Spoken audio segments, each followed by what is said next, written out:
Darwin was writing up his theory in 1858 when Alfred Russel Wallace sent him an essay which described the same idea, prompting immediate joint publication of both of their theories.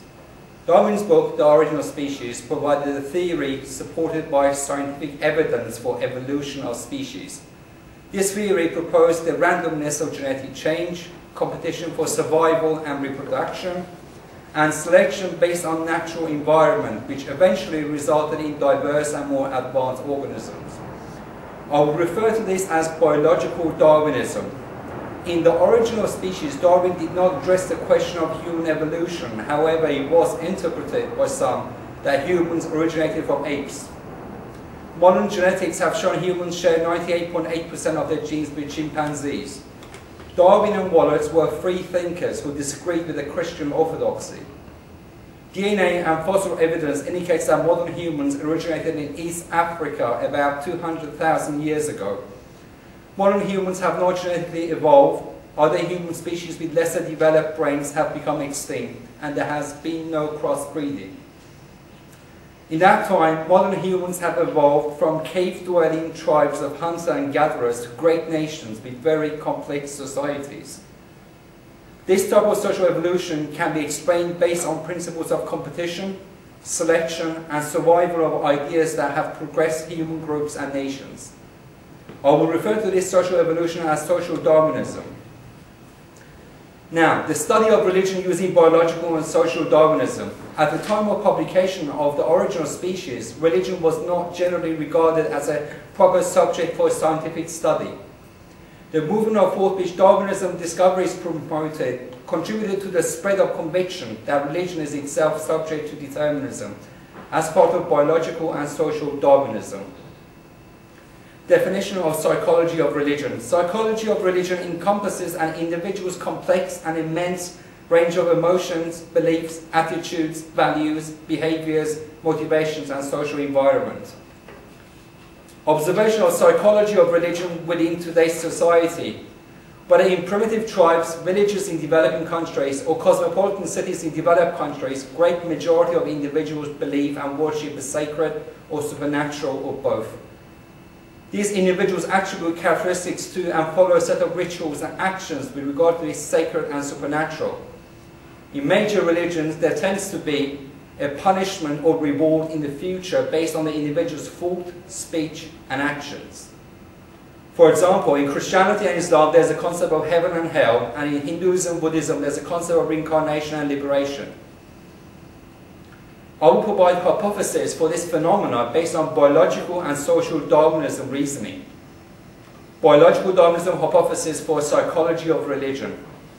Based on biological Darwinism, humans originated from apes, and as primates do not exhibit acts of worship unlike humans, it is very likely that genetic disposition is a factor in religious belief and practice. This hypothesis was tested in a study of identical twins that were separated at birth and lived in different circumstances. And the results showed the same level of affinity towards religion by the twins. Early humans that were able to associate a set of signs with danger from a hostile animal or human and subsequently took evasive action were more likely to have survived and passed on their genes. It is due to the by-effect of this survival-based genetic trait that such large number of humans follow a sacred and supernatural with different characteristics and moral traditions. Social Darwinism hypothesis for psychology of religion. A main reason why individuals follow religion is its ability to answer existential questions and invoke positive feelings. The following are some existential questions. What is the meaning and purpose of my life? How should I relate to others? How do I deal with the fact that I'm going to die? Why are we here? How do I address suffering? In an attempt to respond to these questions, religions tend to develop explanations, work out rationales, and present these as facts. Another reason why individuals follow religion is social control. The individual voluntarily adheres to a code of conduct which will lead to an award in the future, and conversely, by non-adherence, it will lead to a punishment in the future. Now, definition of sociology of religion. The sociology of religion encompasses a religious group's social structure, unified system of practices and moral code. historical backgrounds, development, universal theme, and its role in society.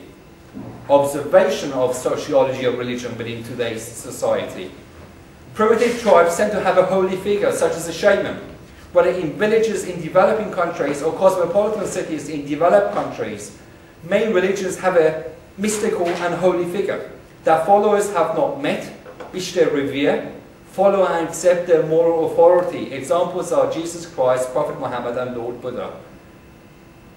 Main religions tend to have a designated central sacred place with certain characteristics, which is frequented by the group. Examples are Jerusalem, Mecca, and River Ganges. I will provide again hypotheses for this phenomenon based on biological and social Darwinism reasoning. Biological Darwinism hypothesis for sociology of religion. Like primates, early humans lived in small groups and competed with each other, mainly due to insider-outsider mentality, and to some extent competition for resources. However, unlike primates, primitive authoritative holy figures such as shaman. In primitive tribes, a holy figure conscious self-sacrifice and religious belief contributed to the group cohesion and structure, which improved the chances of the group and was beneficial for its survival and continuation. Social Darwinism hypothesis for sociology of religion. The reason why major religions have a central sacred place is because large number of followers visited these places at the same time. Therefore, resources based on a hunter and gatherer approach would not suffice, and this created a need for farming and domestication of animals. These religions were therefore associated with civilization and dominated and replaced most tribal religions. Two reasons behind the increase in the number of followers of civilization religions through choice or force. One, provided compelling ideologies, for example in terms of motivation for altruistic actions, group benefiting behavior, self-enforcing of religious laws, and compliance through monitoring and enforcing. Second, facilitated or did not hinder a variety of mechanisms for solving novel problems which were important in progression of their civilization.